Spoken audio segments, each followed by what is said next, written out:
Good morning friends. সকাল সকাল আমাদের বাড়িতে আসছেন মাছওয়ালা কাকা, আর আজকে উনি আনছেন একাইশ মলন্দি। খুবই ভালো এই মাছগুলো খেতে, তো আমার দারুণ লাগে। একাইশ মলন্দি আমার খুব ভালো লাগে। তো এখানে 50 টাকা রাখা হয়েছে। তারপরে এগুলো কেটে কেটে ধুয়ে একদম কমপ্লিট করে রেখে দেওয়া হয়েছে। তারপর ওনাকে দেখতে পাইতেছি না। এখানে মাঠে আসলাম, আমাদের বাড়ির পাশে মাঠটা। তো এসে দেখি উনি নৌকাতে আসছে, হয়তো শাপলা আনতে গেছে। তো দেখতেছি, আর বিলের শাপলা তেমন একটা ফুটে না এখনও, যেহেতু আমাদের এখানে এবার বছরে তেমন একটা পানি নেই। তারপর শাপলা সেরকম একটা পাওয়া যায় না, শুধুমাত্র কয়েকটা শাপলাই পেয়েছে। আর ওই জমিটাতে, যে নৌকার সামনের জমিটাতে, এই জমিটাতেই কয়েকটা শাপলা পাওয়া যায়, এছাড়া কোনো জমিতে আর শাপলা পাওয়া যায় না। তো উনি কী করছে, এগুলো ঘরের কাছে নেবে না বলতেছে। তো ফুতে আর আমার যে মিলে এগুলো ফুল দিয়ে একদম বাড়িঘর ধরে একাকার করে দেয়, নোংরা করে দেয়। সেজন্য আর সকালবেলা তো ঘর দর সবাই উঠান ঝাড়ু দেওয়া হয়েছে। এখন আবার এগুলো ঘরের কাছে নিলে ওরা নোংরা করে ফেলবে। সেজন্য এই জায়গার মধ্যে এই জায়গায় ফুলগুলো ছাড়িয়ে নেওয়া হইতেছে, তারপরে ঘরের কাছে নেওয়া যাবে। আজকে আমাদের শাপলা রান্না করা হবে না, আজকে আমাদের গুঁড়া মাছগুলো আছে না, এগুলো চচ্চড়ি করা হবে। মানে আমি রান্না করছি, আমের ফলি আছে না, ফলি দিয়ে রান্না করছিলাম। খুব স্বাদ হয়েছিল, খুব টেস্ট হয়েছিল।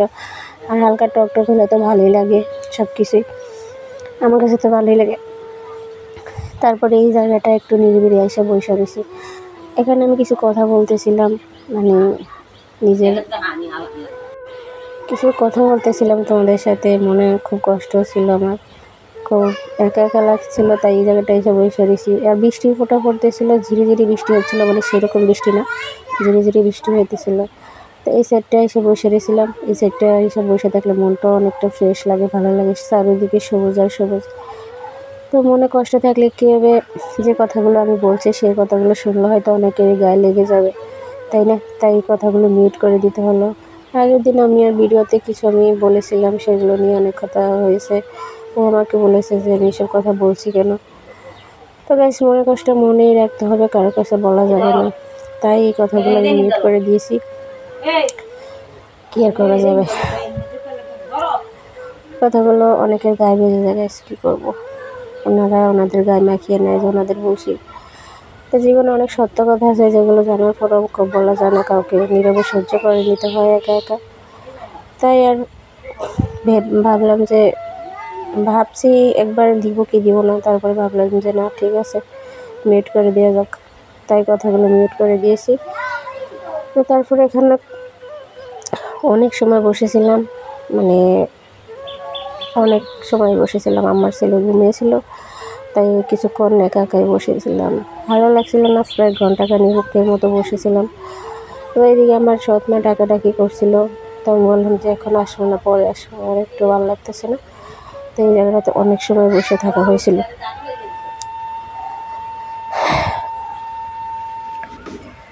তো চলো, কী আর করা যাবে, কথাগুলো তোমাদের শোনাইনি, মনের কষ্ট মনে রেখে দিয়েছি।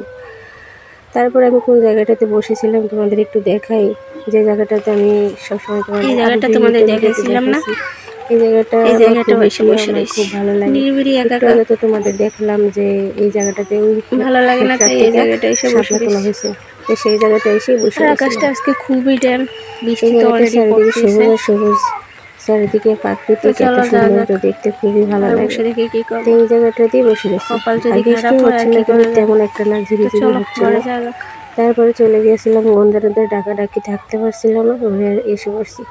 তো আমার আব্বা এসেছে, আবার প্রায় 1 মাস পরে আমার আব্বা বাড়িতে এসেছে, অনেকদিন বাড়িতে ছিল না, তো এসেছে। এদিকে আমার মেজো ভাইয়ের ঘর করবে, তো কাঠ আনছে, এদিকে কাঠগুলো ভিজে একাকার হয়ে গেছে। দেখো, কয়েকদিন ধরে যে বৃষ্টি গেছে, ভিজবেই তো।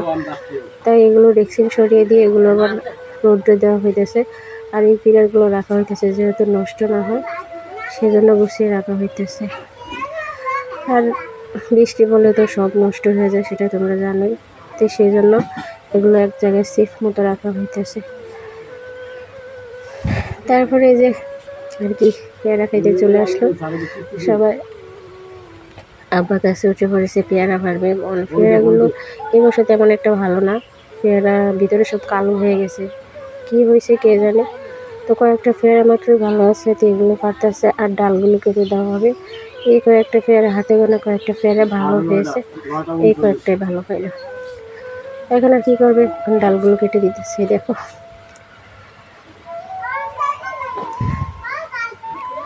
তো এদিকে আমার ছেলে আর আমার ওই বোনেরা দৌড়াদৌড়ি করতেছে, এখানে ডাল কাটা হতেছে, যার কারণে কারেন্টের তার ছিল, তো সেটাই বলতেছিলাম।